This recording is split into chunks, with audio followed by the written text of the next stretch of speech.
Hola mis queridos amigos y amigas de todas las latitudes y usos horarios. Ya la vez pasada hablamos de la anexión del territorio de Texas por los Estados Unidos en 1845. Todo había empezado en 1836 cuando el número de colonos estadounidenses superaba con mucho al de colonos mexicanos. Esto alarmó a las autoridades de México, sobre todo porque los estadounidenses seguían practicando la esclavitud. México intentó desalojar a los norteamericanos y estos acudieron a las armas y declararon la independencia de Texas en 1836. Independencia que no fue reconocida ni aceptada por el Estado mexicano, lo que derivó en una serie de enfrentamientos que llevó a que en 1845 el Estado de la Unión de los Estados Unidos reconociera que Texas era independiente de México y lo anexara a la Unión, con lo cual Texas pasaba a ser parte de su propio territorio. Esto nunca fue superado por México, siempre quedó abierta una amplia herida y hubo búsquedas de retaliación y de recuperación territorial. Entre tanto, Estados Unidos sigue dentro de la política del destino manifiesto que plantea que ellos son los dueños de la tierra, los elegidos de Dios, que están llamados al expansionismo, los verdaderos y únicos representantes de la libertad.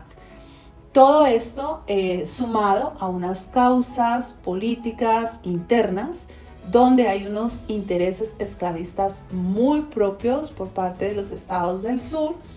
Y además tenemos que tener en cuenta que hay un interés comercial que lleva a que el presidente James K. Polk apoye los proyectos de expansión sobre las áreas de California y Nuevo México, viendo en ellas no solamente tierras muy fértiles y muy productivas, sino sobre todo en California una salida al Océano Pacífico muy productiva en términos de generar comercio con Asia, abrir nuevas rutas marítimas y lograr una mayor expansión comercial.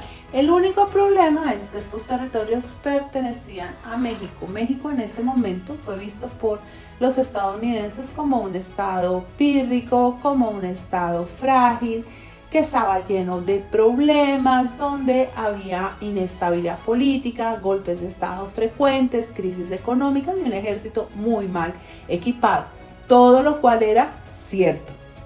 La verdad sea dicha, es que todos estos factores sumaron a que el menor incidente que se presentara en la frontera fuera suficiente para dar curso a la guerra. Y este incidente se presentó en el área entre el río Nueces y el río Bravo. Inmediatamente sucedió, Estados Unidos declaró la guerra, teniendo una rápida victoria militar sobre los ejércitos mexicanos que en efecto estaban en ese momento muy mal preparados.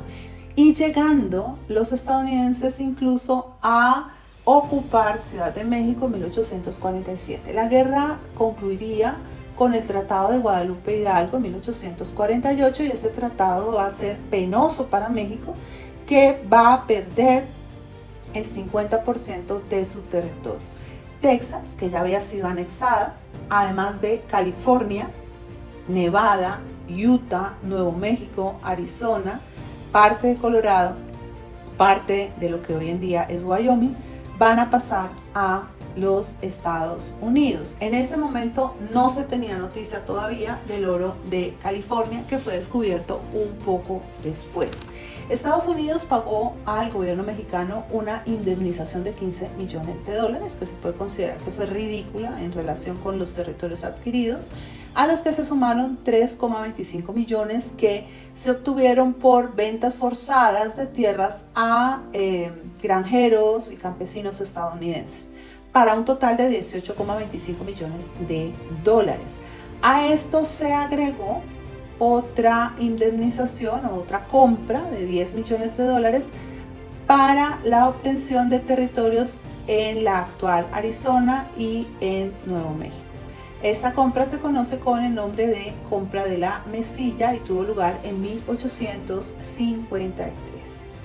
Las consecuencias pues son absolutamente evidentes. La obtención de este territorio hizo de Estados Unidos la gran potencia continental que es hoy en día, y dejó una honda herida en el pueblo mexicano que todavía en este momento no logra resarcir el daño, no logra compensar completamente el daño. Bien, después de la Guerra de México viene una segunda guerra que es en 1895 a 1898. Realmente la guerra es 1898. En 1895 empiezan los enfrentamientos entre los líderes independentistas cubanos y la corona española. Cuba es la última colonia, o los últimos reductos. Cuba y Puerto Rico son los últimos reductos de lo que había sido el imperio español en la región americana. Y los cubanos van a lograr atraer a su causa a los estadounidenses. Estados Unidos ha llevado a atracar su flota del Caribe en La Habana, y estando allí el acorazado USS Maine va a ser hundido. Este hundimiento se le va a atribuir al ejército español.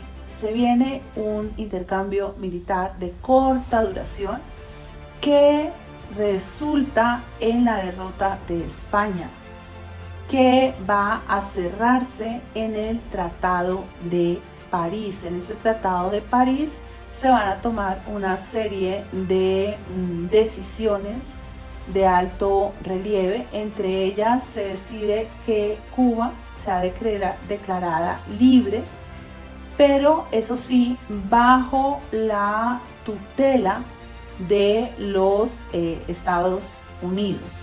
Por otra parte, los territorios de Puerto Rico, Guam y Filipinas pasan a los Estados Unidos.